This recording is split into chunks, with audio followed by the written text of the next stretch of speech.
working, and the FedEx truck was here blowing the horn. I guess he didn't think nobody was here. But anyways, let's get back to it. So,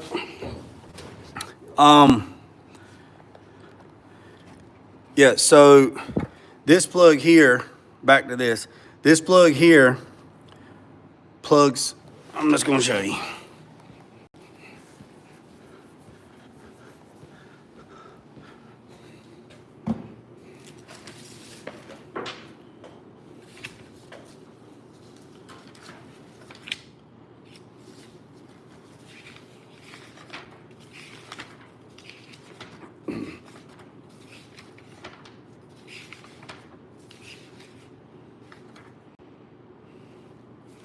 Right here you go.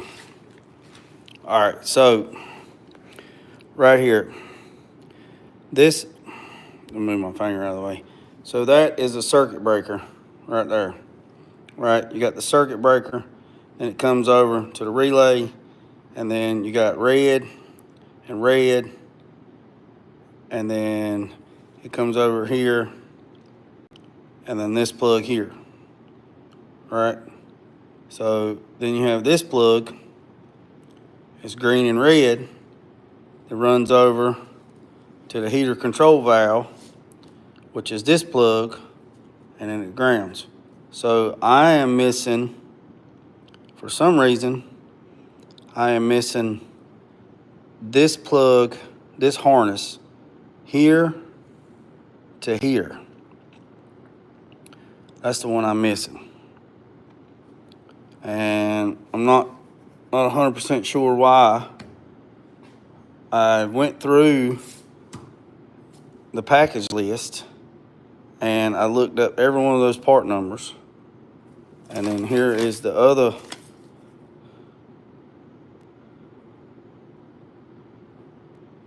harness.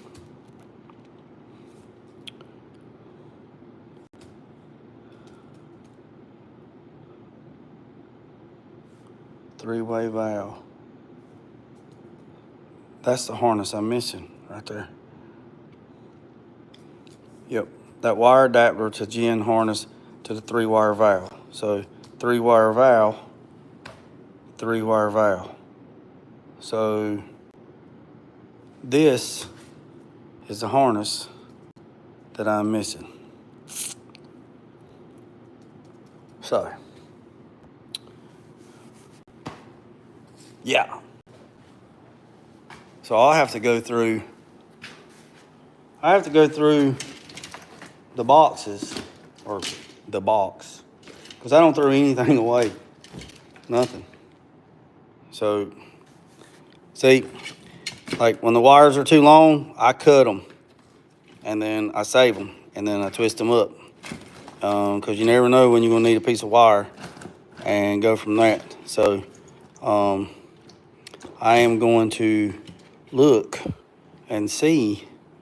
I was looking to see. Also, see, like, what is this right here? This says alternator ignition wire. I didn't need all of it, so I cut it. So here's something else. So I don't even know what that means. So this is the decorative piece that screws on there. So here's the crazy part. This thing had, so you got a hole here, a hole here, a hole there, and a hole there. You got 4 holes, right? So this gauge cluster only has 2, lights and wiper. It doesn't have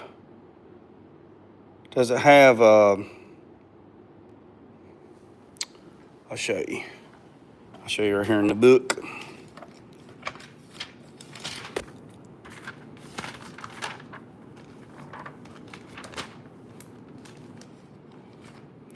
All right, right here. So right here.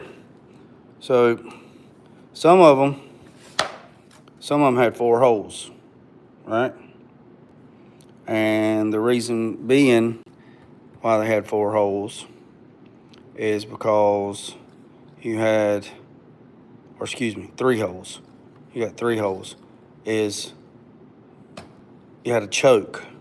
Right here it says bezel with choke and gauges. Right.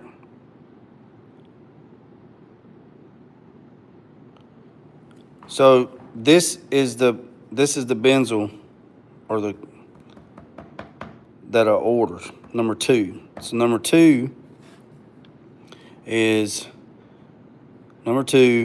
part number 388029, bezel dash with gauges, wood grain 69 to 72. All right. So if you ordered, this truck says 68. So if you ordered 1, which would be this one right here, all right, which would be bezel, dash bezel with choke and gauges, would be this one. So you'd have 2 holes on this side and a hole on that side. Well, this truck don't have choke no more because it has a LS in it. So I had to get number 2 with dash bezel with gauges, wood grain, that one, because it has headlights and the wipers don't have the choke. So with that being said, the hole was right there for the windshield wipers, or excuse me, for the headlights. Well, the headlight switch has to go here. Well, the hole for the headlight switch is round, and it's supposed to be round with a keyhole. It's supposed to be round like this. It's supposed to be round with a little slot, right? It's supposed to be like that. So the headlight switch is like that. It has a little tab right there, and that tab is located in that hole right there. Well, if it's a round hole, that tab cannot come through, right? So how did we fix that? We took this handy dandy square file, stuck it in the hole, and slotted the hole down until the slot went in. Now, this is the piece that came with the headlight, which screws into, or excuse me, I keep saying, yeah, the headlight switch. This piece screws into the headlight switch, all right? Well, if you do that, then you just have the hole, all right? So let me show you what you got to get. All right, right here, look. So if you do that, you got the headlight switch, then you got part number 5, which is the ferrule, right? Ferrule, right? That's that part number. So you have to have that part, the screw in to the headlight, or headlight switch, and then number 8, which is the dash knob bezel, it screws onto that, and then that arm goes in there, and then there's the knob, right? Well, number 9 is, you have the chrome one, and then you have number 9, right? Number 9 looks like this. It's black with a chrome accent. Well, went with that one because you got chrome and black, chrome and black, chrome and black, chrome and black, chrome and black. It kind of goes and flows together, right? So the wiper switch, same way. So the wiper switch right here, here's the wiper switch. You have number 8, then you have the knob. Then right over here, you have a number 9, which is the same thing. The one that's black and chrome. They only had one, and they were out of stock. So I got this one, and then Sunday, I checked it, and it was in stock, so I ordered that one. And a whole bunch of other stuff. So that's that. So when you ordering parts from LMC, you have to make sure that you know what.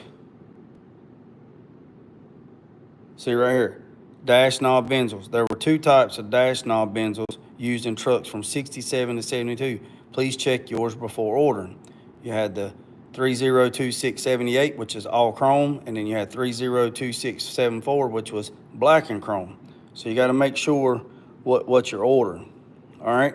Also, when you're ordering your key switch, 15. So 15 is the ignition switch from 67 to 72. All right, that's that. But then you got to make sure, do you need spacer 16 or do you need spacer 17? Well, spacer 16 right here was only for 67, and the dash is different. So then you go 68 to 72 was the same, and you had to make sure 17 is this one. That's the one you need if you have a 68 to 72 dash. If you got a 67 dash, you need the 16, because if you get the 17 for the 67, it won't fit. And if you get the 16 for the 68, it won't fit. Same thing with number 18. So this truck's a 68, so I needed a 15, 17, 19, and also the keys are different. You got key 20 and key 21. So key 20 is for 67 to 72. And then you had, that's original keys. And then you had the ignition square keys were 67 to 72. So the original key type, the round key, was only for 1 year, 67 to 68, and then it went to the square. So it is a lot of moving parts, So somebody made the comment to me and said, it shouldn't take that much. Well, actually, so a buddy of mine found a 68 C10 truck sitting in somebody's yard. He stopped and talked to him about buying it. The guy said, no, I don't want to sell it. I'm planning on fixing it up. And my buddy, he's pretty mouthy like me. He says, now you know good and well, everybody says that, man, are you really gonna fix that truck up, or are you gonna do something with it? He says, I give you $5,000 right now for that truck. How long been sitting? He said, about 5 years. He said, that's $1,000 a year. He said, I give you $5,000 for it right now if you got a title. And he said, I don't know. I got to think about it. He didn't know what was in it, 327 or 350, 305. He didn't know. And they couldn't get the hood up, so couldn't tell what was in it. The guy didn't know what was in it. So the guy said, man, them things going for like $50,000, $60,000. And my buddy said, yeah, they are when they done right. He said, it'll probably take 40 to fix that one. He said, no, it won't take that much. He said, you don't think? No, it won't take that much. He said, why do you think that? He said, I don't know, it probably just won't take that much. He said, really? He said, yeah. He said, man, I got a homeboy that does this stuff. He said, man, it takes more than you think. Nah. He said, well, I tell you what he told me the other day. He's been ordering $1,000 worth of parts every week for the truck he's working on right now, 68. And he said, a week? And he said, yeah. He said he calls LMC. He goes online to LMC. He makes a notebook. He takes his notebook every day that I'm doing something. He said he'll write down in his notebook. What he needs. And then at the end of the week, he'll get a total. He'll bill it out. And then when he gets paid, he orders. He's averaging he said he's averaging anywhere from $800 to $1,000 a week from LMC. From this book right here, $1,000 a week on stuff, parts. And he's like, well, man, we got it, man, everything's there. He said, yeah, everything's there. But as soon as you start, all this stuff ain't gonna work. I mean, as soon as you start taking it apart, stuff breaks, brittle, the little barrel breaks. I mean, this stuff, he said, man, there's stuff that's missing. He's like, you know, all this little stuff adds up.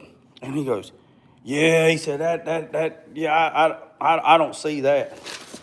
So he called me and he asked me and he said, ain't that what you told me? I said, yeah. I said, yeah, sure enough. So there is no way. Now, I know if you go get another vehicle and you take parts off of that vehicle and try to put them on another vehicle, sometimes that stuff works, all right? Sometimes that stuff works, right? But sometimes that stuff don't work because when you hit the button, when you take the stuff off, it breaks, all right? So if you have a budget, if somebody brings a vehicle and you to a shop and they say, well, I don't have a $1,000 a month budget, okay? That's all I can spend. I don't know what to tell you. Ain't gonna happen. What do you mean ain't gonna happen? Because if you add up your hours, I mean, shop rate's $85 an hour, and you know, and you gotta buy parts. So let me just show you. So let me show you. Right here, look, right there, $780 for parts. Right there. That was the week before Christmas, right there. So if you got $1,000 budget and I just spent $780.33 on parts, let's just make it $800. That gives you $200 for labor. Well, I had to order the stuff, so it probably took me an hour. So take that. Now you got $125 left.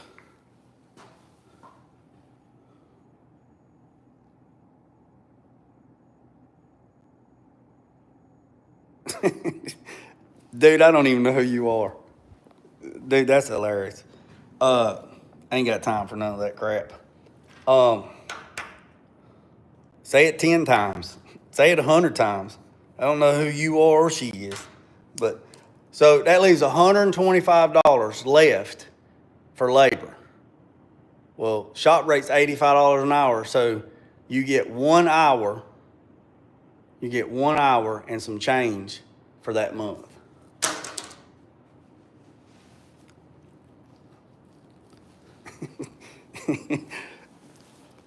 So, if I mean, well, think about it. If somebody quoted you 600 hours to do a job, right? Plus material, right? 600 hours. There's 160 work hours in a month, Monday through Friday, 8 to 5 for a normal human being. Let me put this daggone phone down. Let me put this thing down for just a second, for a skinny second.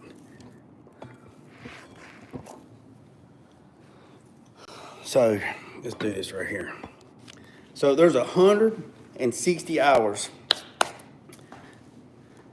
There's 160 hours in a work month, Monday through Friday, 8 to 5, for a normal human being, right? In a perfect world. And if somebody quoted, so I worked at Petty's, we quoted by the hour. So they would say 1,000 hours plus material, all right? So if you say 1,000 hours plus material, well, if you got 1,000 hours in labor, and they charged, they was $95 an hour. That's $95,000 in labor.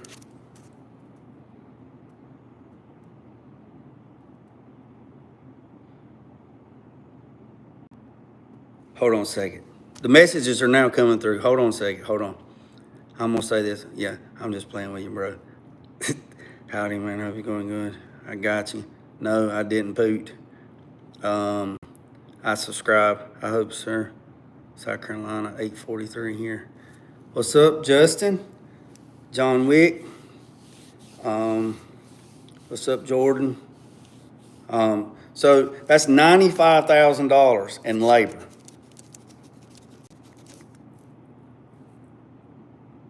In labor, right?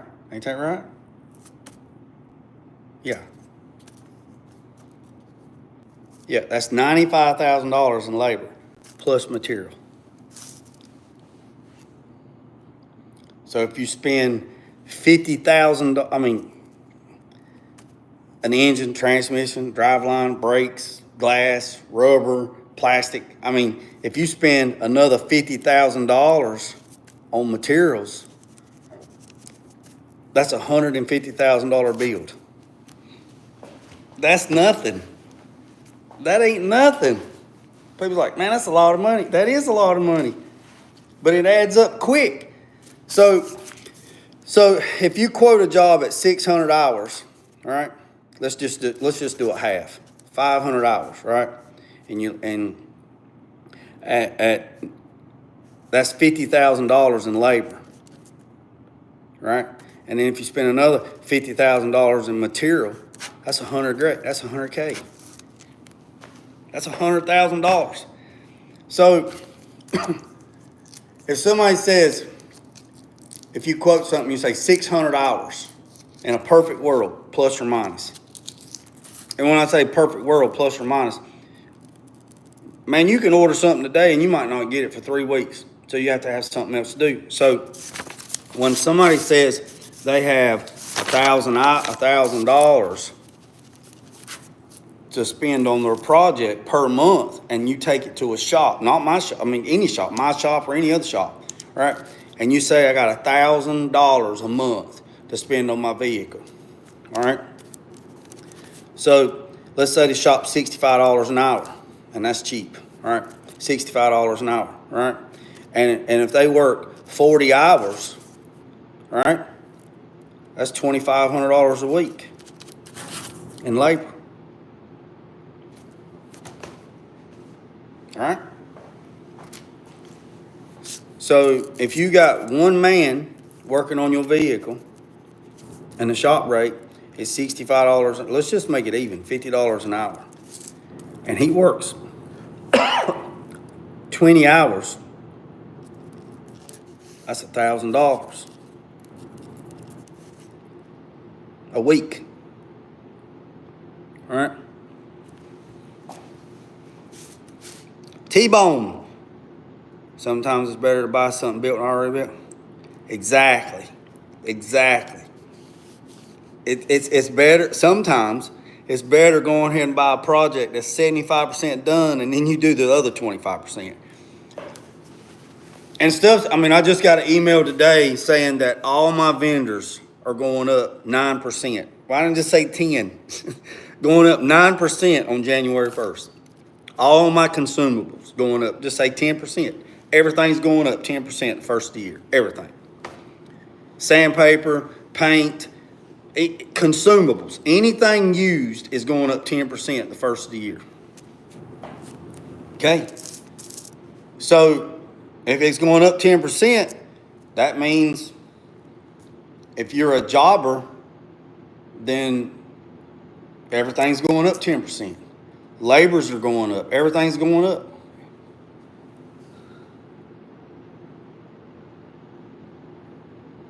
Yeah.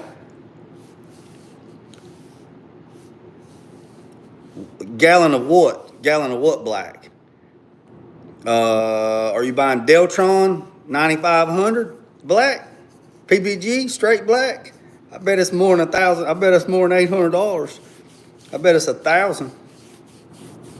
What do you think? 2021 clear.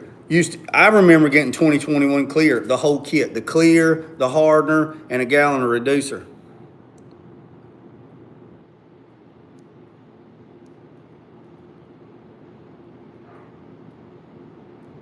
A gallon of reducer was like $200. Now it's like $700. Do I accept what? Do I accept curry? What we cooking? We cooking something? What we cooking? What are you talking about? Anyways.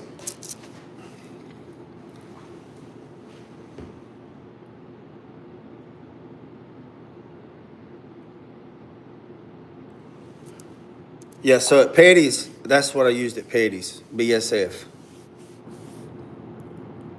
No, I ain't mad.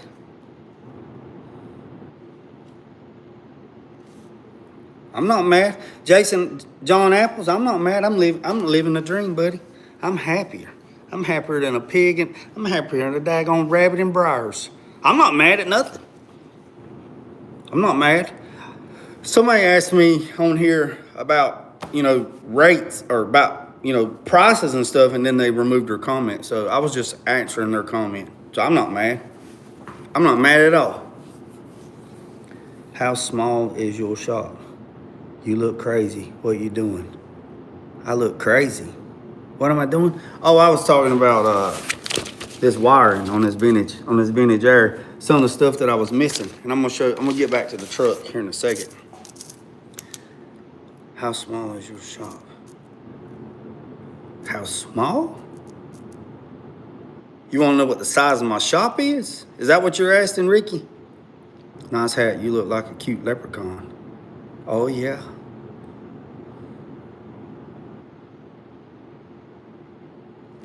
Anti-frame restoration under 75K. Yeah, for sure. I'll put it to you like this. The engine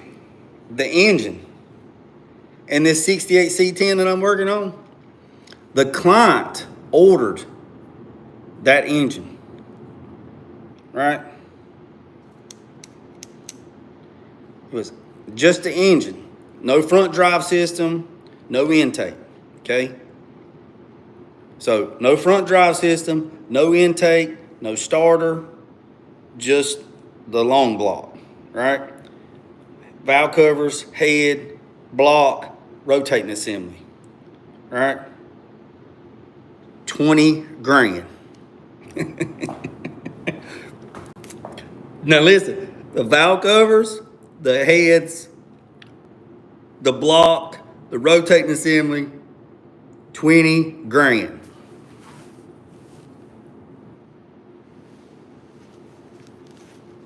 $20 grand.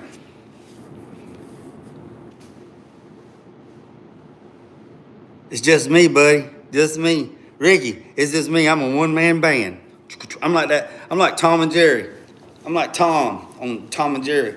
I'm playing everything.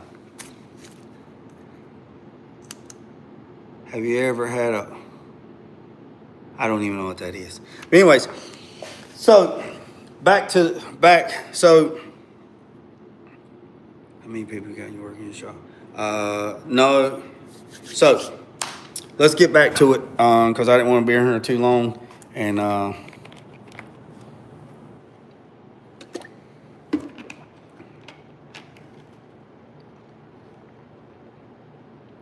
every rebuild I've sold have tripled in price. Oh yeah, man, it's crazy. So let's get back to the truck.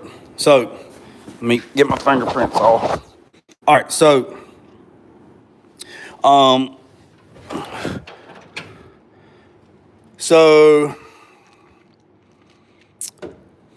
I have to, when the client brought me this cab, he had already removed everything from the cab. So I'm missing that piece at the bottom that holds the steering column up, right? It's that piece that goes at the bottom.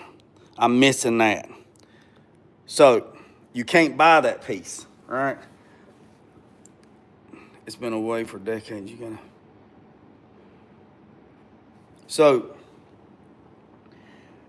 you can probably find one on a salvage truck or a junk truck or something like that or whatever, or might find one on eBay used or whatever. But if anybody out there watching, there's 120 of us right now watching. If anybody has that bracket that goes to the bottom of the bottom of the dash that pushes up the steering column to where it needs to go, Jay needs that. Holler at me. Holler at your boy.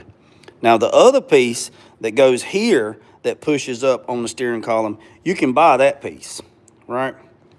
It's a 68 C10. 68, 69, 70, 71, 72. They should all be the same. Hold on, I go to the book and I'll show you. Because you can't buy it.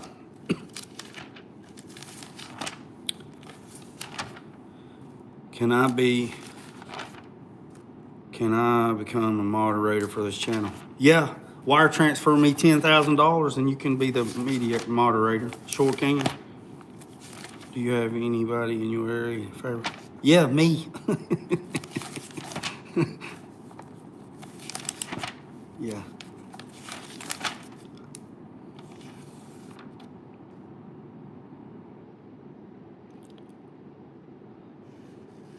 Fast buck from Scotland. Cheers! Salute. Do you ever play mechanic cylinder? I'm doing it. What you? Yeah, okay.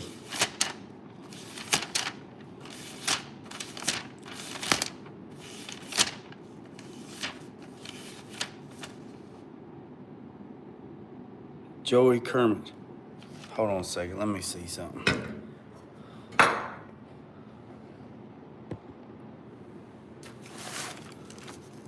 VTech, no, it's not VTech. What's up, Joey from Louisiana?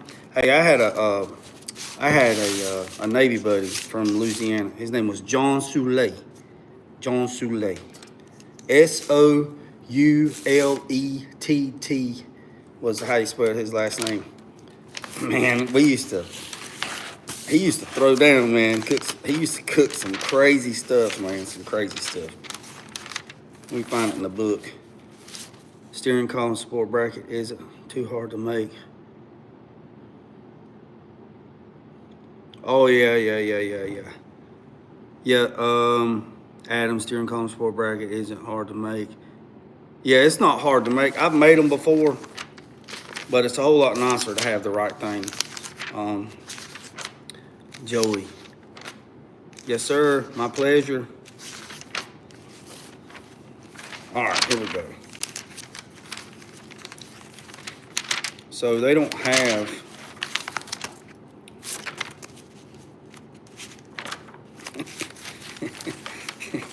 Lord have mercy. All right, let's see. Steering column.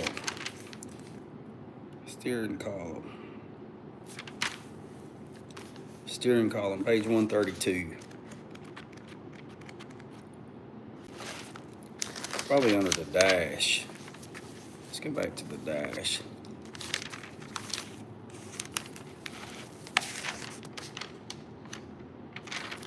Yes.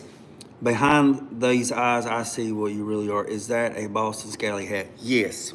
So, a subscriber, look, I made a comment in one of my other videos that I want to get me a Pinky Blinder hat, right? Just whatever. And I had a subscriber send me two. I put them in my community page post, the three that I liked or whatever, and I had a subscriber bless me and sent me two out of the three. So yeah, behind those eyes. Yeah, this one is the this one edition.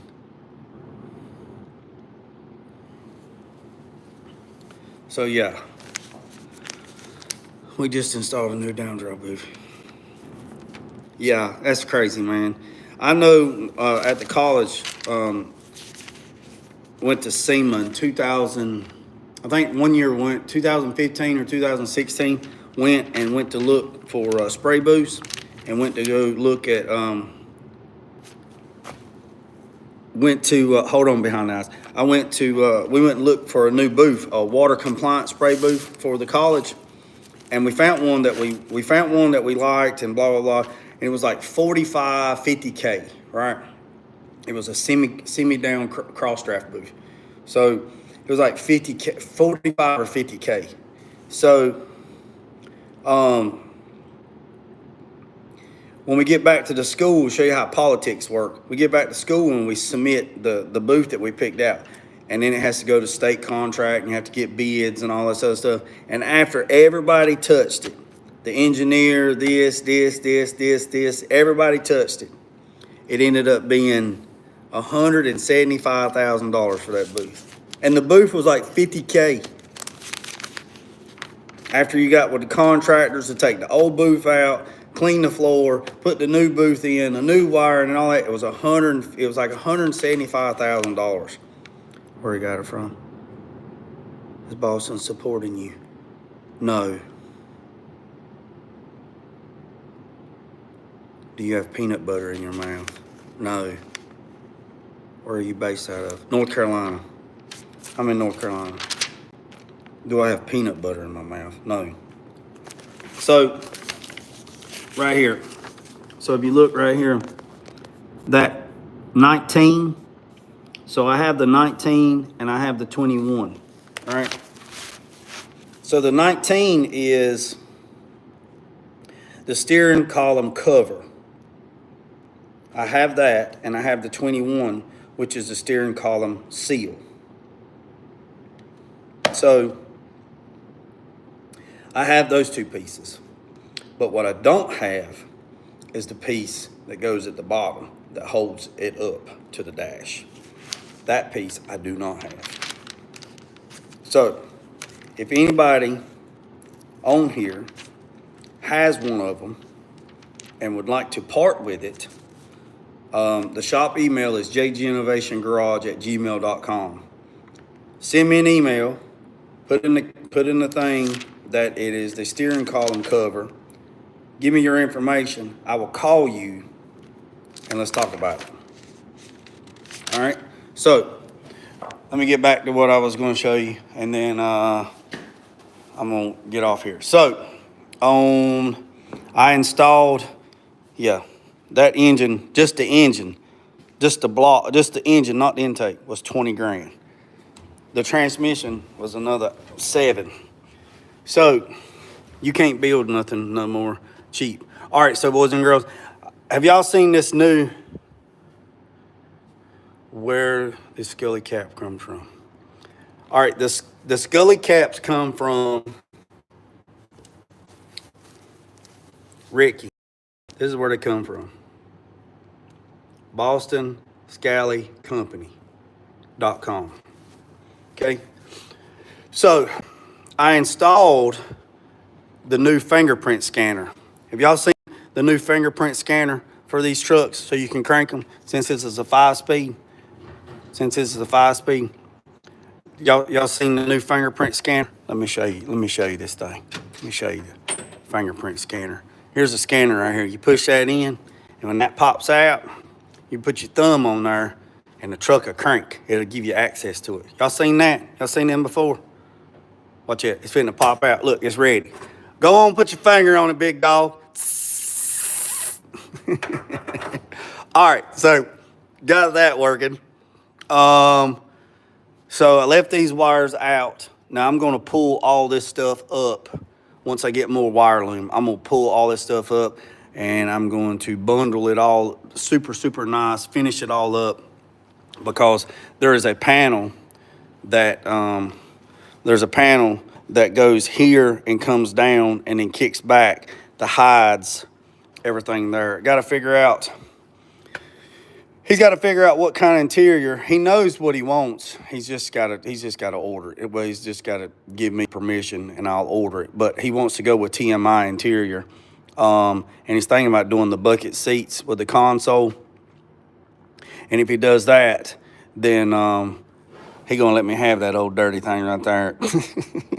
That's the seat that was in here. So once he does the console, then I'll know. I got to change these bolts out to button head stainless bolts, some other things. But I have to fasten all this stuff down, with little clips, and then all this stuff will be tucked up nice and neat underneath there. And then there's the computer for the Terminator X. There's that. I have everything unplugged because I don't want anything to, I just don't want anything to do nothing. Here's the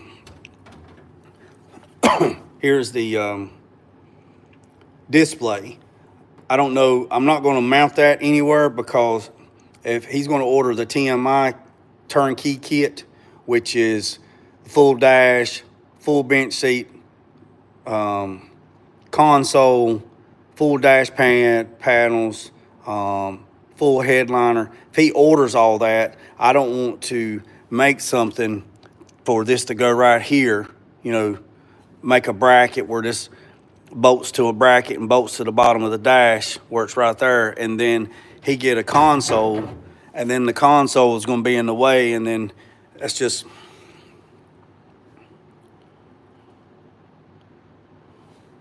Hold on a second. That's what I meant.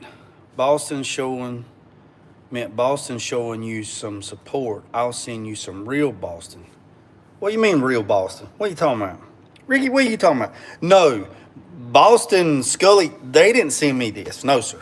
A subscriber on here sent me 2 hats. I did a video. Go back and look at one of my reels a week or 2 ago.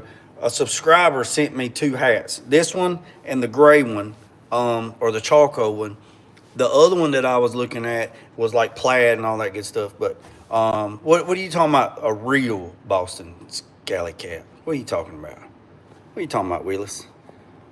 All right, so I just don't want to put that up there, and then he put a console, and then I can put it in the console, and then there you go, I got a hole in the dash, or you know, I can grab that hole right there and mount something, make him something nice. But like I said, I didn't want to mess with that. The glove box is one of those shallow glove boxes because it's got AC. So I hadn't put that in yet because still wired and stuff like that. Also got or have three packs of this kill mat ordered, and I will kill mat everything in here. Have 6.5 JBL speakers ordered and high output tweeters. These are just fastened there because they'll be moved. They're just out of the way. But all that's that. The radio works, gauges work. I got the wiring harness pulled. to the back. So now I have to build this wiring harness. And what I mean by building it, I'll have to put all the ends on. So this stuff is marked. It says, hold on, let me get my fingers out of the way, maybe it'll show up.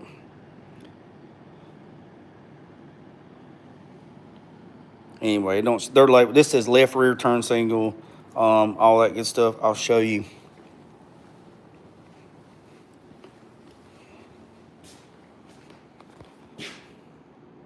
All right.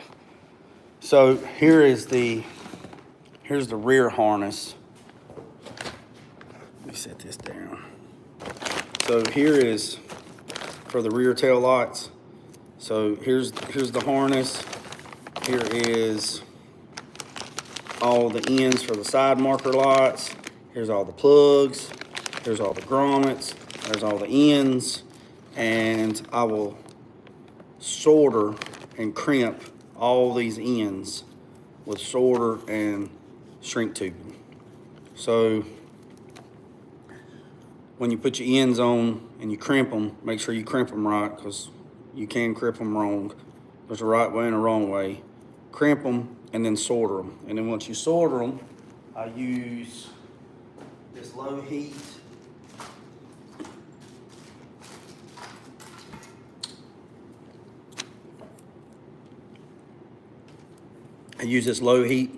solder and this power probe. And I will tin the wire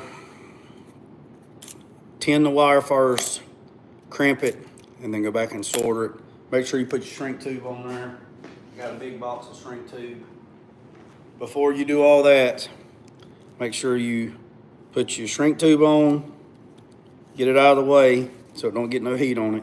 Tin your wire, tin it, put your end on it, crimp it, solder it, and then slide up your shrink tube, heat your shrink wrap, and shrink wrap it, and then you're done. If you do that right there, I'm 99.99% sure that connection will not fail. But you have to tin the wire, tin it, Make sure you put your shrink tube on before you do anything. Get it out of the way. Tin your wire. Once you tin it, let it cool down. Put your end on there. There's a right way and a wrong way to crimp these crimps. If you're using these, you see they're split. All right. The reason why they're split is because of that right there. See that? You got the pin on one side and you got the valley on the other side. Put the split on the valley side, right? Put it like that. Can you see it? Put the split in the valley and put the nipple on the top. Before you shrink it, dab it with a silicone. It will waterproof the connection. I've never done that before.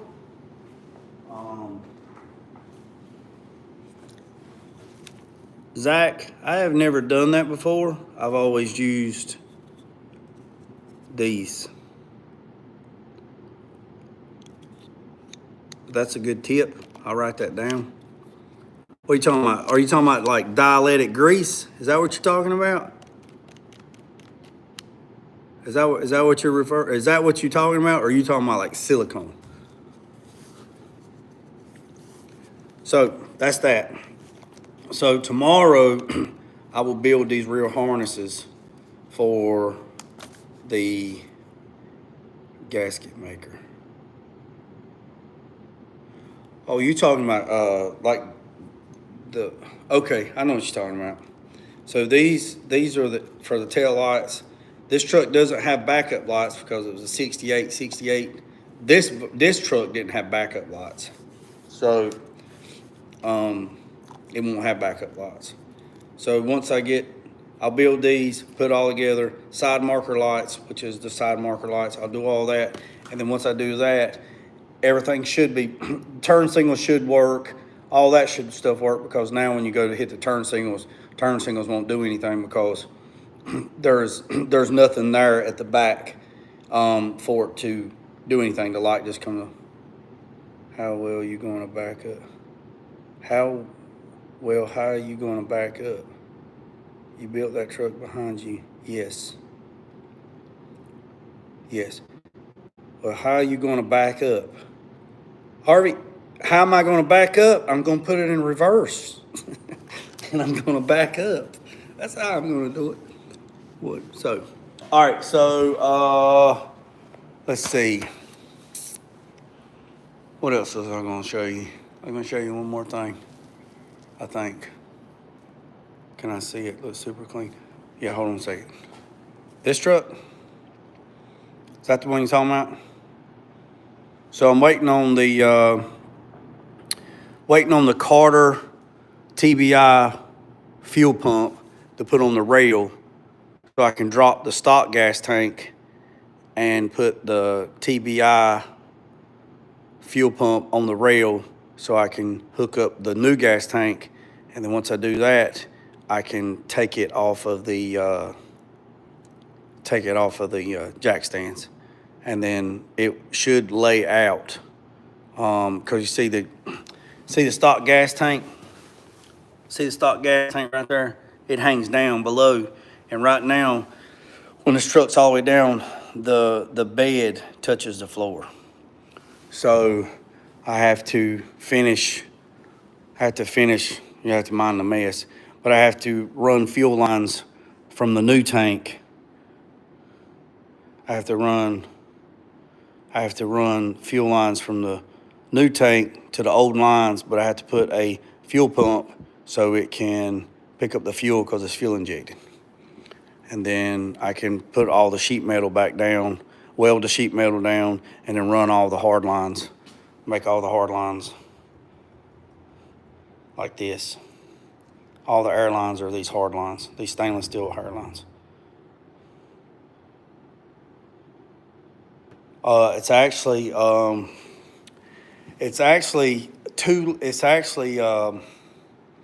2-link with a panhard bar. It's actually has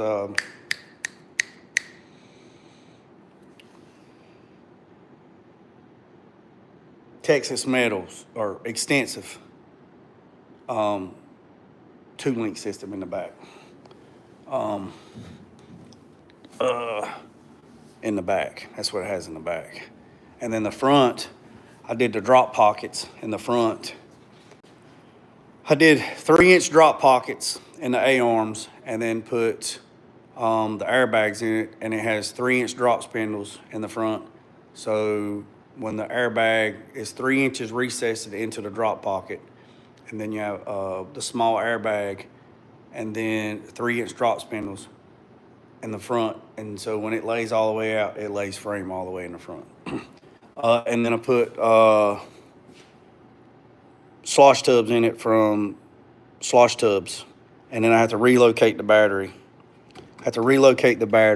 Let me see if I can get underneath here. Hold on a second. Let me see. Just hold tight. Yeah. Yeah, right there. Yeah. So 3-inch drop pocket. And then see, that's all the way down. And see, you can't even see the airbag. The airbag is gone, it's hid. I mean, that's the only other thing that's holding it up is the exhaust. See the exhaust hanging down? I gotta cut the exhaust and raise the exhaust up. But once that happens, it will lay all the way down. You see the gas tank right there? See the gas tank she laying down? That's keeping it from laying all the way on the floor. Yeah. So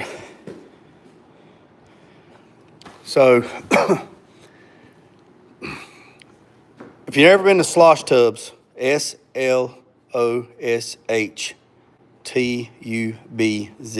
Slosh Tubs. Go to Slosh Tubs and look. These are the monster tubs that can clear 24s. So you'll lose your factory air conditioner. Well, the air conditioner didn't work anyway, so I'm going to put vintage air on anyway. So went with these anyways.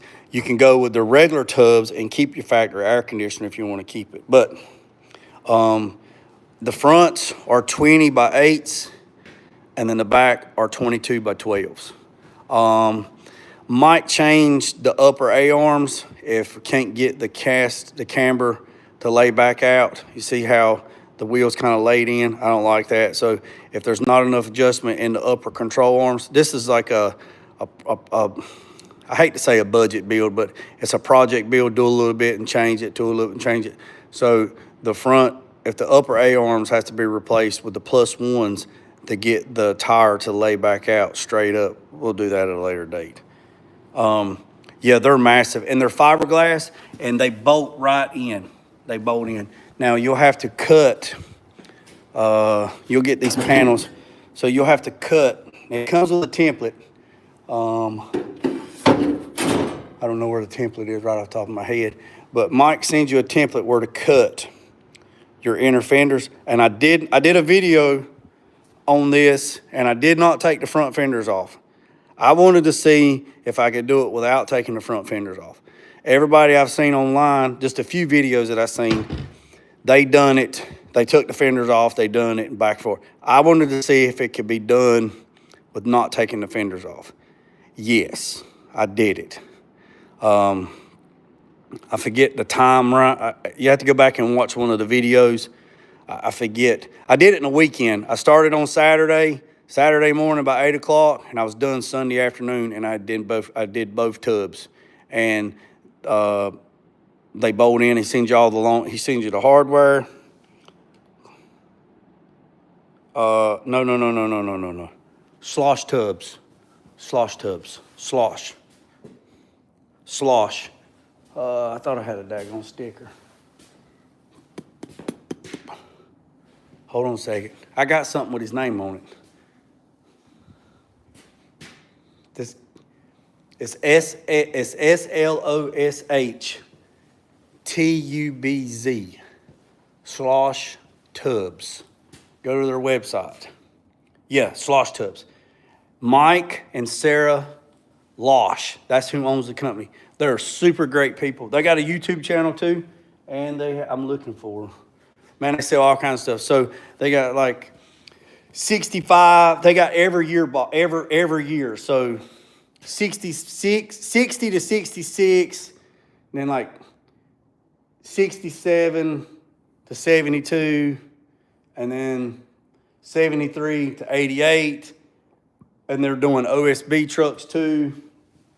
So go check them out. If you call and talk to Mike, or Sarah, tell them Jeremy Green from JG Innovation Garage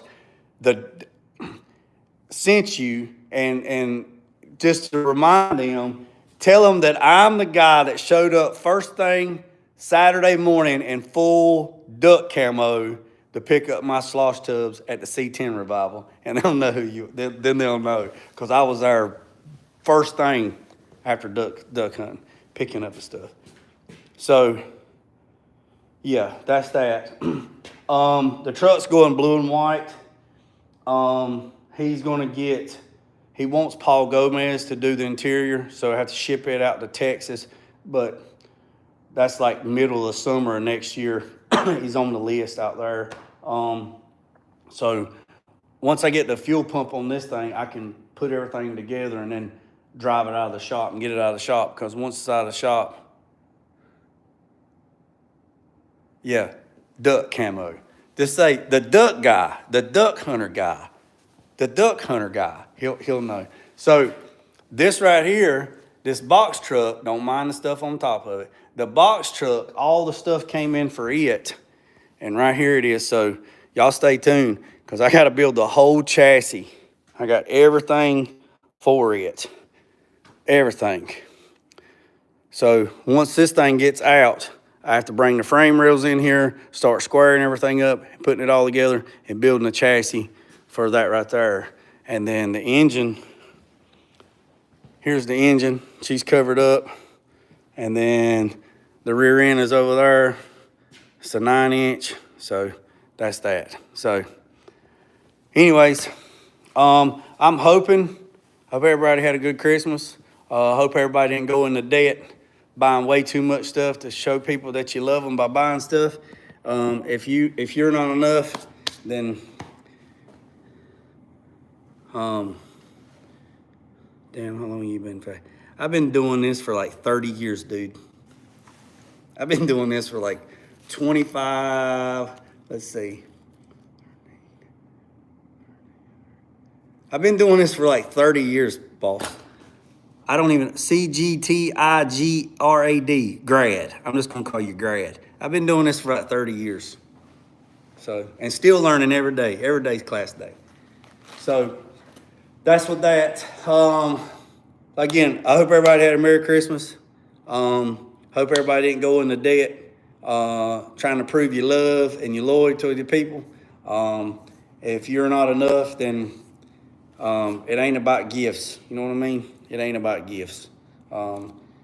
If you got to go into debt to prove something to somebody, you didn't even have to do it to start with.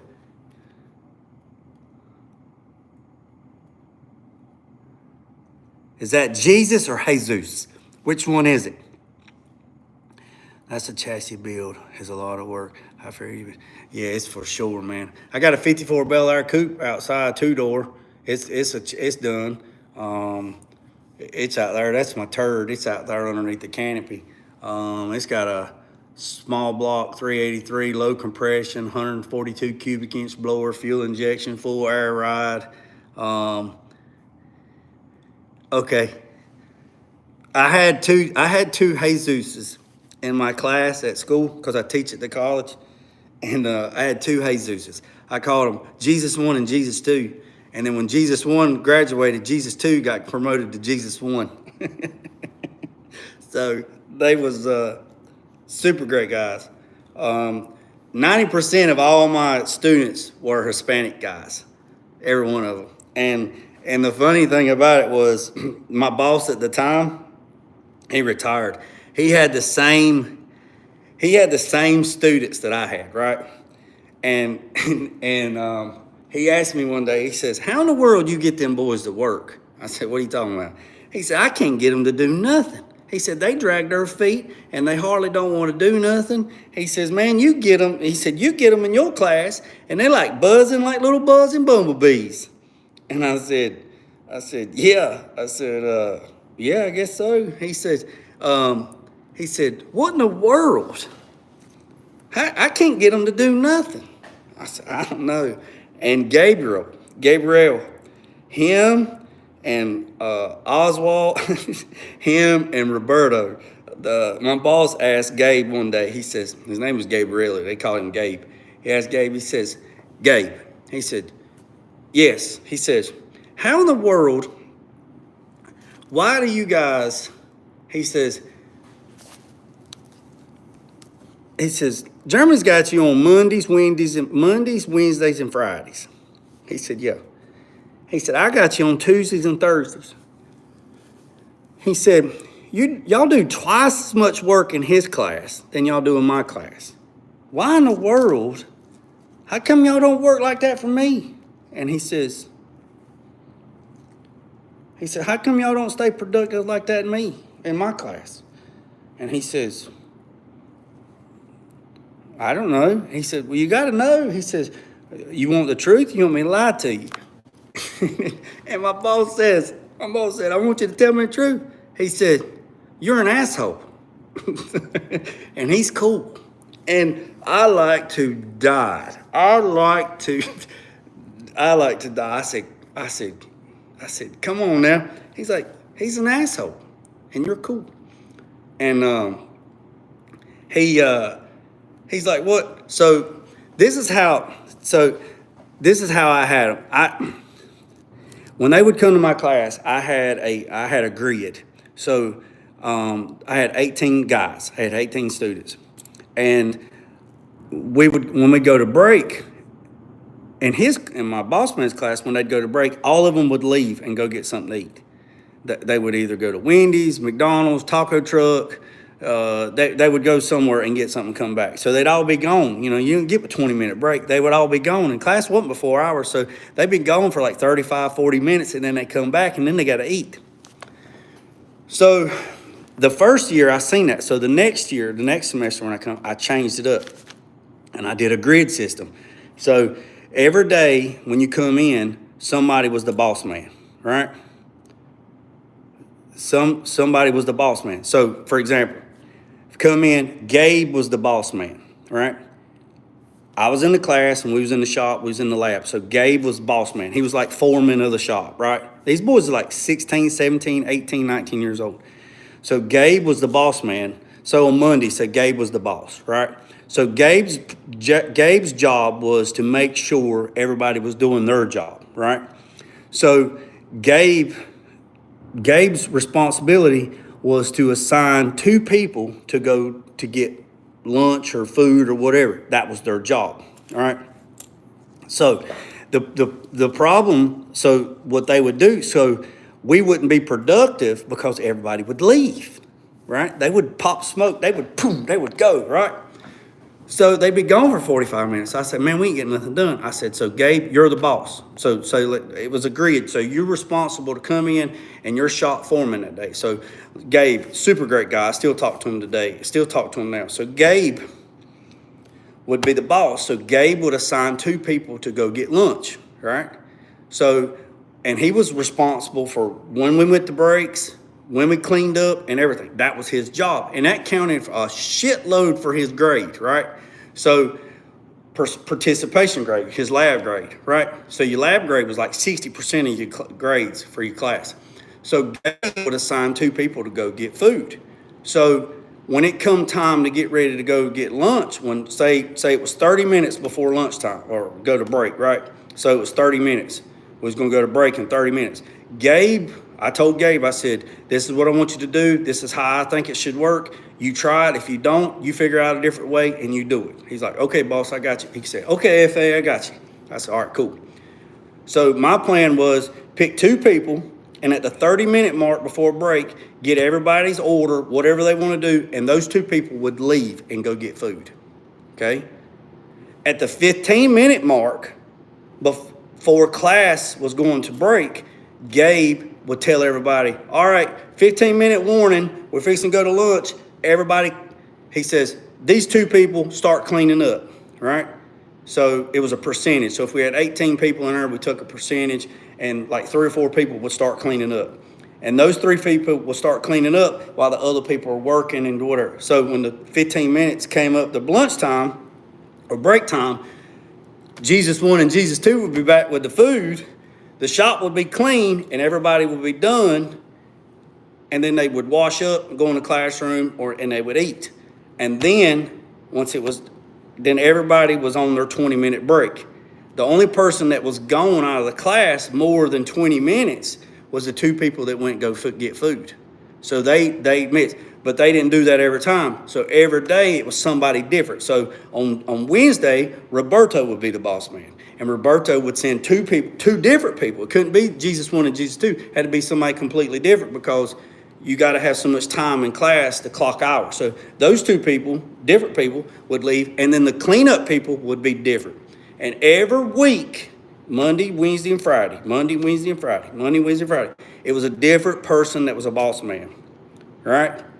So with that being said, if you were going to be out, if you knew your tail was going to be out on Wednesday, it was your job to find somebody to swap your spot to take your role. So if you was going to be out on Wednesday, then you would have to say, hey, look, Roberto, I'm going to be out on Wednesday, but your next time ain't for 3 weeks from now. Will you swap days with me?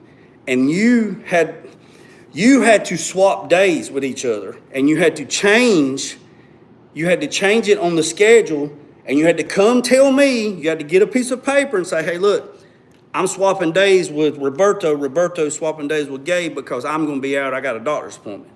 And they would swap, and they would come get a chit. We'd fill it out. I'd sign it. They'd sign it. And then we'd go to the board. I'd highlight it. I'd change it. So that day, somebody was out. Now, I know stuff happens and people get sick or whatever, blah, blah, blah. So let's just say Gabriel woke up say his day was on Wednesday, and he woke up and he texts me and he's like, hey, man, I'm sick. I'm not going to be able to make it, whatever. Then I had a subs. Then I had on the list, I had people, rotators, floaters, that would say, hey, look, Gabe's going to be out today. So I tried to even it out where everybody was a boss man the same many times, but if not, I'd have floaters, and those floaters would fill in the spot, and then they would get extra credit because they fill in the spot. And then Gabe, he wouldn't get deducted, but I had a deduction system. He'd have to do something like, since he was out, he'd have to write a paper, like a 1-page paper on a topic that I gave him. So that's how I done my class. So when my boss says, why are you getting them to work so much? Gabe said, because you're an asshole. And he's like, no. He says, he has this system. So I showed that system to my boss, and he's like, man, that is a lot of work. And I was like, yeah, it is a lot of work, but hold on.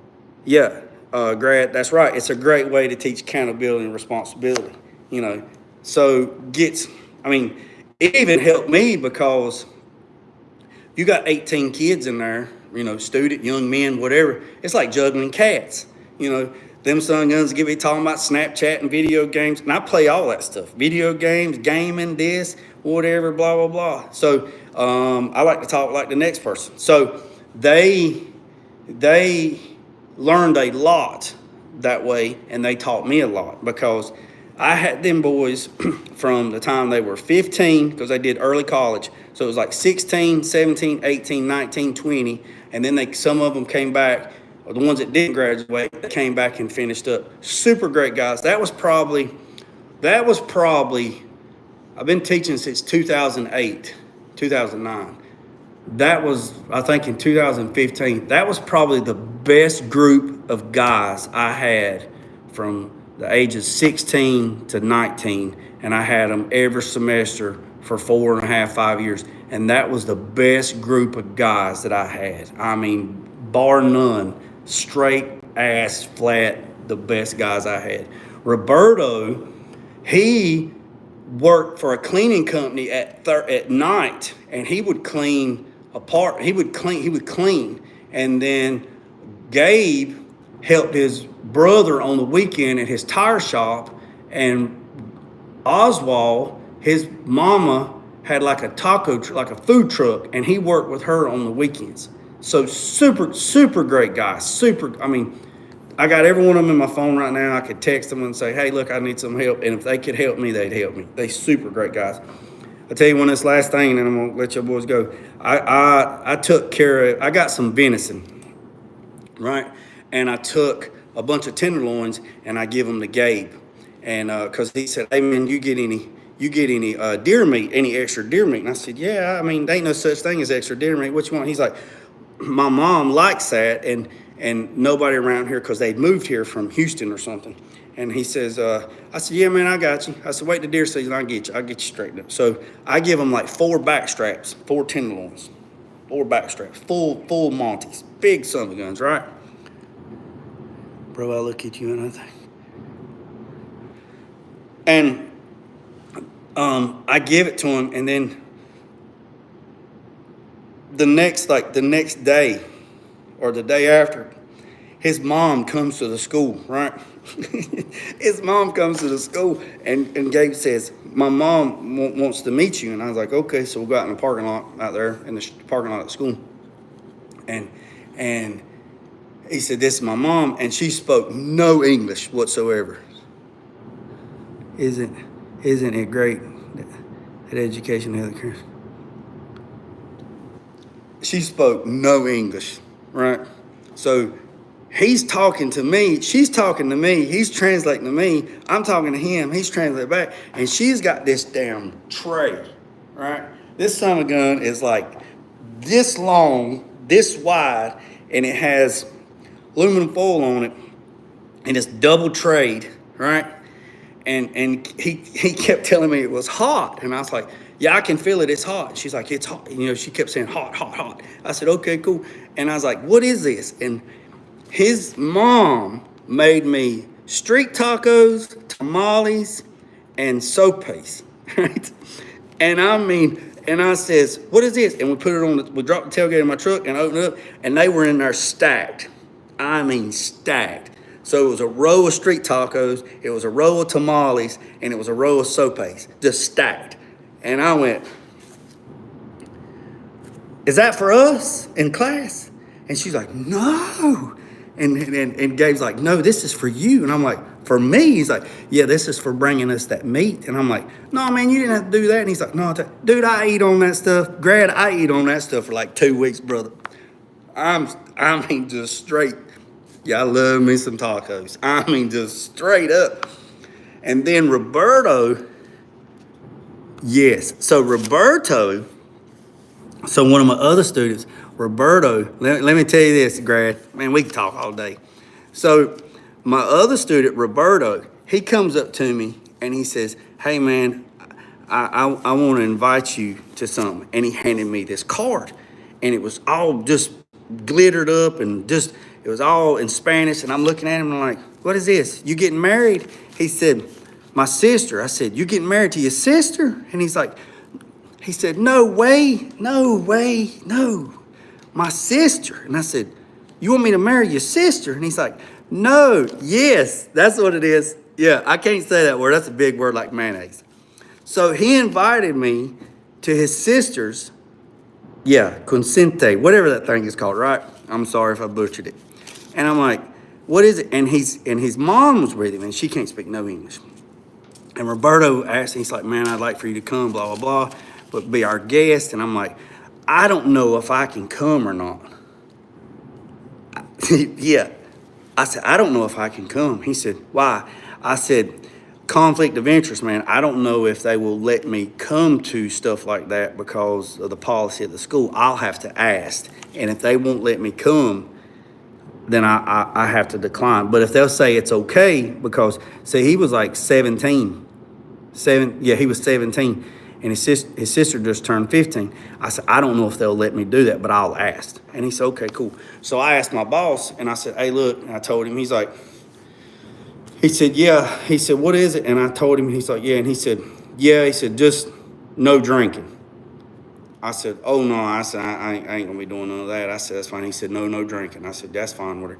So I told Roberto, I said, I can come. And I said, man, what do I need to wear? He's like, man, you wear whatever you want to. And I was like, no, what am I supposed to wear? He's like, dude.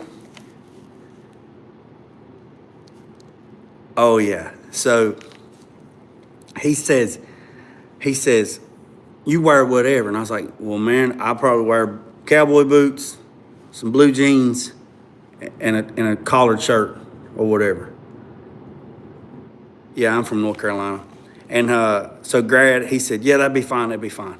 So he told me the address, and I go. And when I get there, man, there is people, assholes to elbows everywhere, right? So I get out of my truck, and I start walking up to the front of this building.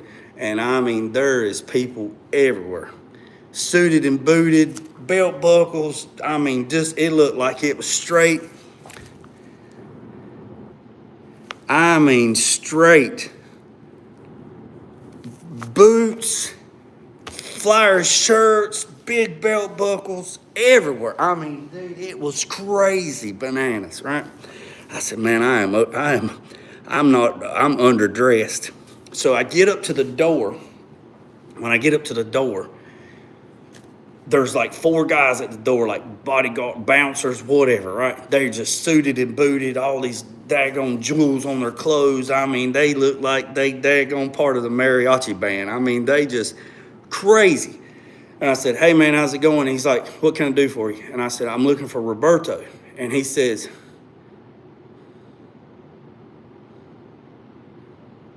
I appreciate it, sirs. I said, I'm looking for Roberto. And he said, what for? And I said, I've been invited. And he says, invited? I said, yeah, I got it right here in my pocket. And he's like, what? And I said, I got it in my pocket. And I opened it up, and I said, I was invited to this. And he looked at me, and everybody looked at each other, and they just, I don't know what they're saying. Ain't got a damn clue what they're saying. But I can probably guess what they're saying. They're probably thinking, I heard gringo 4 times. So I know they said, this gringo is probably lost. He probably found that daggone in the parking lot somewhere, and he ain't supposed to belong here. So the one guy, he goes, I'll be right back. And I said, okay, cool. And he said, you stay right here. And I said, okay, cool. So I just stepped to the side, and they go inside the building, and the door opens up, right? Big old door. There is people everywhere in there, right? They're jamming. You can hear the music. You can see people. Yeah, said gringo 4 times, right? Next thing I know, I see Roberto coming and his mama. She about did high. And I know mad when I see mad, especially mad from a woman. And she was talking 900 million miles a second. And I'm like, oh shit. And I'm just standing there like this right, I'm waiting. And she's just, and the dude that told me to wait, she is like all up in that ear. I mean, she's just letting him have it. And I'm sitting there just like this right here. And the other 3 guys turn around, and she walks out there, and she looks at me, and she grabs me by the hand, and she just points at them other 3 dudes. And I don't know what she said, but I'm telling you what. Yes, I'm telling you what, buddy. She grabbed me by the hand, and she pulled me. She pointed at those other 3 dudes, and she just, and they're tipping their hat, right? Tipping her hat. And Roberto, I said, man, I don't want to cause no trouble. He said, no, man, you good, brother. You good. Come on. So we go inside, and, man, this place is souped up like craziness. I mean, there's decorations hanging from the ceiling.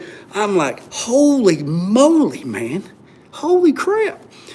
So you come in, and you got this big table, right? And all these gifts. I mean, it's just gifts everywhere. Now I feel bad, because I didn't bring anything, because I feel like I disrespected somebody because I didn't bring nothing. So I come up to the thing, right? I come to the thing, and I said, I pulled on Roberto. He turned around, and he said, wait, what? I said, hey, man. I said, you didn't tell me I had to bring a gift, man. I don't know what in the world. He said, no, man, you good, brother. You good. And I looked around, and I'm the only white dude in the whole building. I mean, literally, I'm the only gringo in the whole building. Even the guy picking up trash, he wasn't even white. I mean, there was no white dude in the building. I bet there was 8,000 people in this building. I mean, there was a wad of people in here, and I'm like, holy crap. So we get up here to this table, and they got these flowers that come out like this right here, and they got his sister, right? She's all dressed up, looked like a daggone Barbie doll. I got this dress or whatever, and he introduced me to her, and I said, hey, happy birthday, and she says, thank you. And he introduced me to all his sisters, all his brothers, all his mama, his daddy, the whole daggone clique, the whole tribe. I introduced me to everybody, the whole clan. I knew everybody. And I was like, yep. And he says, man, you can sit right here. His mama, she grabs me by the shirt, and she says, here. And I go to sit down, and I said, what? And he said, here. And I said, you want me to sit here? And he said, yeah. So they put me at the family table. So she just introduced me to the whole family, right? And set me at the table with the whole family. I got videos and pictures of this on my phone. So they set me down, and I'm like, Robert, I'll sit over there, man. He's like, no, you sit with us. You sit with us, dog. You sit with us. So I'm sitting at this big table, and you got all these people, right? You got the whole family. You got this one white dude sitting there. This one white dude. Next thing I know, get tapped on the shoulder and turn around. There's a beer cart. There's a food cart. There's people bringing me plates of food. They set it down in front of me, and I said, what? And they said, this is for you. And I'm like, I can't eat all. I said, Robert, I can't eat all that. And they just, and I have no idea what they're saying. You know, they got earbuds now you can put in and translate 175 languages. They just, and I'm like, okay, and I'm fine. All kinds of food, right? Oh, dude,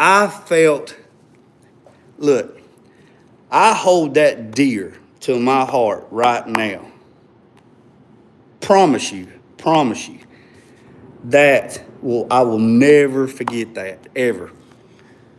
Food, just unreal. So I sat there, and there was this older cat beside me. It was like the grandpa or the great uncle or something. He was sitting beside me. Super cool dude. He could speak English. We're talking. And then Robert said, man, I got to go. We got to get ready for the event. And I said, got to get ready for the event.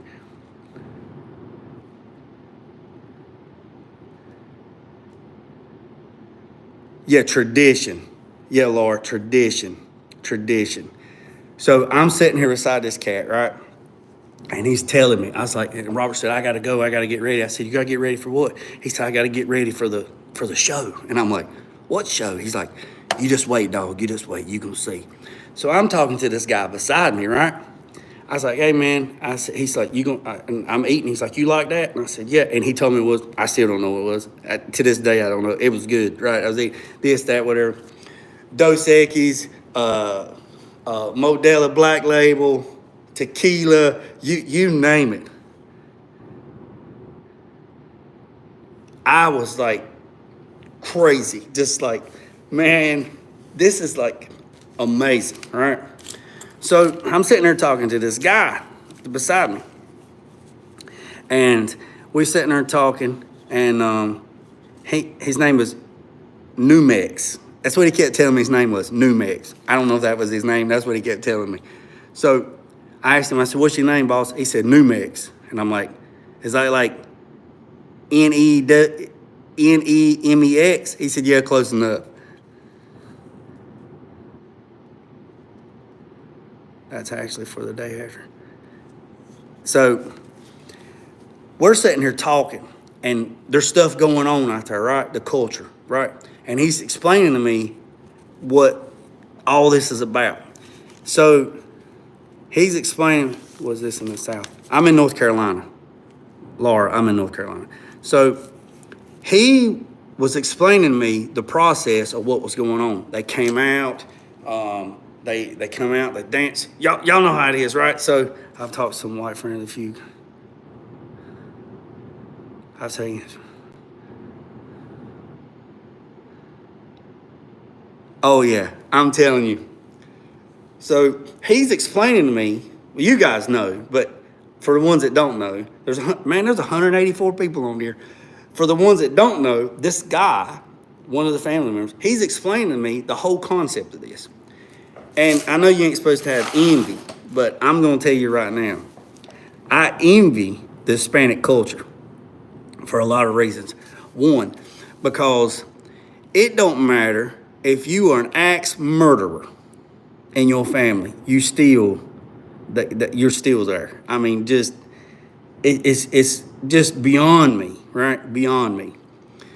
So he's explaining to me, everybody here contributes to this. And I said, what do you mean contribute to this? He's like, they help the family pay for this. And I'm like, what? And so I said, man, this is crazy. So, our Big Mason family are amazing. Yes. So, yeah. So he's explaining to me how everything works. You guys and girls on here know he's explaining, the family gets together, every family gets together, they do this, do this. One might have done this. And I'm like, yeah. So the family, the daughter, the mother, the father has to dance. And they played these games too, money, where you put monies on the shirt and stuff. I don't know what was going on there because I don't know. So I can't say on that. So they were out there, and the family, Roberto, his sister, and everybody had to dance, with other people in the family, and the band, I mean, they was rocking and rolling. They would call up people, and people would come up there and they would dance, and all this stuff was going through. And I'm sitting here thinking to myself, I'm saying, this is crazy. This is so, and I was so envy of that, which I know you ain't supposed to be envy of nobody. But I was like, man, I'm like, that's crazy. White people don't do that. No. Man, they don't do that at all. I mean, nothing. So, and then the guy was telling me, he says, if somebody in the family, now I don't know if all families are like this, but this family. So if somebody in the family wanted a new truck, right? And the truck was $50,000, right? $50,000. Everybody in the family would contribute to buy that truck. And I said, what? So if a truck, say Robert, I'm just going to use Robert. So say Roberto, he said, so Roberto wanted a new truck. Everybody in Roberto's family would contribute to buy that truck. So they would put money in a pot. And I'm like you would borrow money? He's like, no, we don't, no. They would contribute into the fund to get Robert to buy that truck. And then Robert would get a truck. I said, so would it be everybody's that contribute? He said, no, it'd be Robert's truck.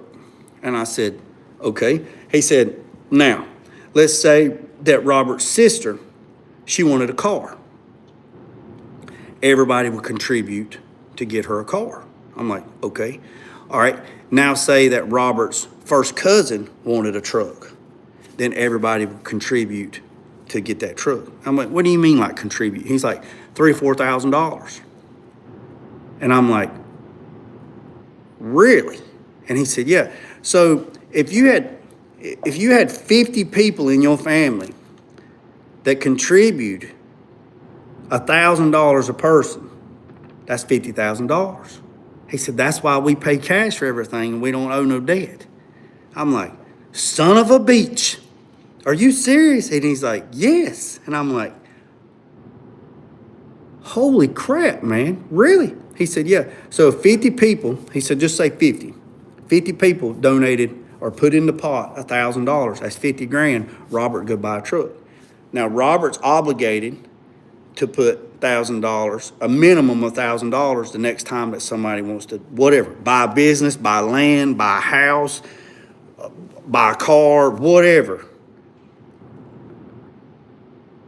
He said, but we don't do trips and nothing like that. And I was like, he's like, we ain't gonna pay for nobody's vacation or no crap like that.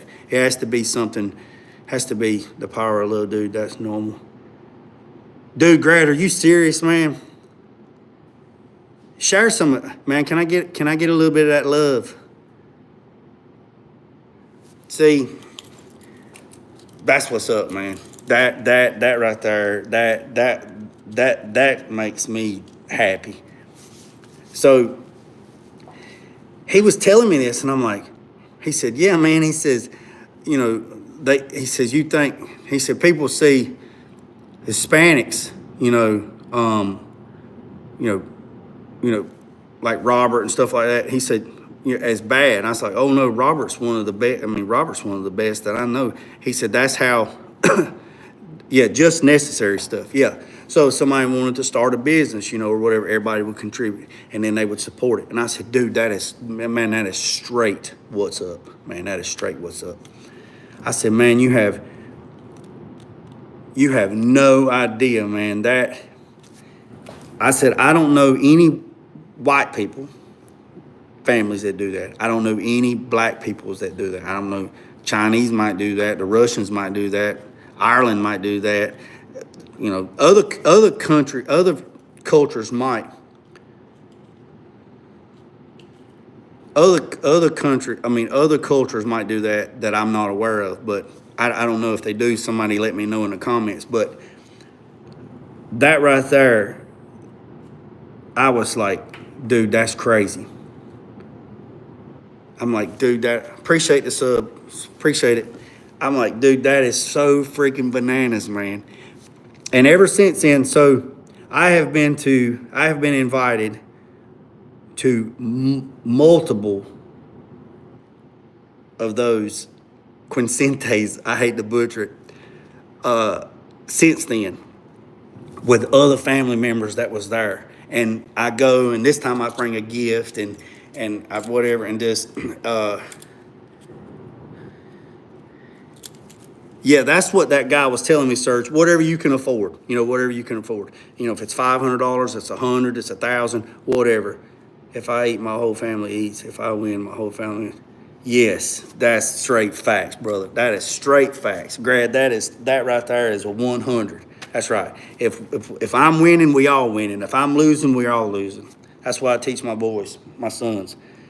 If I'm winning, we all winning. If I'm losing, we all losing. It takes a team. It takes a village. You can't do it by yourself. Can't do it by yourself. Can't do it by yourself. So I've been to multiple of those ever since then. Ever since then, been to cookouts, and every time they invite me, I go. I try my best to go, because that right there, that, like you said, that love and that fellowship and that camaraderie, that is bar none something that most people will never experience. That never. On my side, when I say me, white, on my side of the world, will never experience that. Never. So I'll put it to you like this. And growing up here where I live at, before I went to the Navy, growing up here, there were only 2 Hispanic families that lived in this county. 2. The Reeses and the Hernandezes. 2. They moved here when I was in the 5th grade. And both families, I was in the 5th grade, and both families moved here when I was in elementary school, and then we went to elementary school. I've been friends with both of those families since the 6th grade. The 6th grade.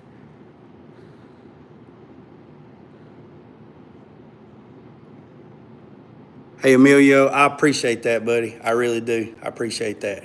Hey, I got a Facebook page, too. It's the same thing, JG Innovation Garage. I got a Facebook page, too. If you go to there and hit the thing, you can send me a message. You send me a message, and heck, I'll send you my cell phone number, man. We can talk. We can chit-chat back and forth.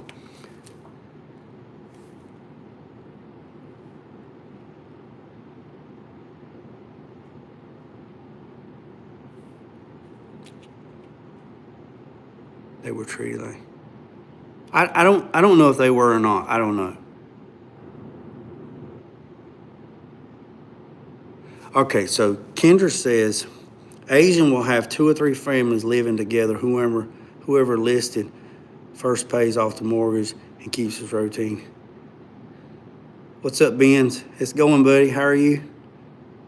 Well, that's interesting. Thanks for sharing that. Yeah, so I appreciate it, everybody. God knows I've been on here for 95 minutes. So I appreciate everybody. I appreciate everybody taking time out of your day to spend with me so I can tell you the crazy nonsense. But this is me. What you get, this is it. I'm just like this in real life. I tone it down on here because you don't want to get flagged or nothing by saying nothing wrong. But I appreciate every single one of you. Like I said, I'm going to keep y'all updated on the truck, try to get some stuff done tomorrow, show you some more stuff on the truck and let you go through the process and come along with me. On Wednesdays at 6, I go live on 6. Wednesdays at 6, I go live and I teach out of the textbook, which is right here. I give out free information of the college textbook to people on Wednesday that want to know about the automotive and the collision repair. So hit the little notification bell and come back Wednesday if you can. If not, watch it after the fact. And that's about it, boys and girls. See you. Remember what I said? This is what I said. Don't worry about the man up the road or the man down the road. Sweep off your own front porch without sweeping off anybody else's. Put God first, let loose and drag. Peace, love, and chicken grease. I'm out.